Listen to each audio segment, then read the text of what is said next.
Hey guys, welcome back to TechMan. Today, let me show you how to change faction in Call of Dragons.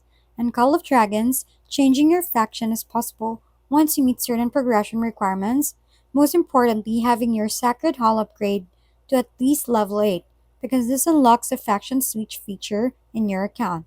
Once that condition is met, open your profile in the top left corner of the screen, then navigate to the faction section, where you'll see an option indicated by a small arrow that allows you to manage or change your current faction.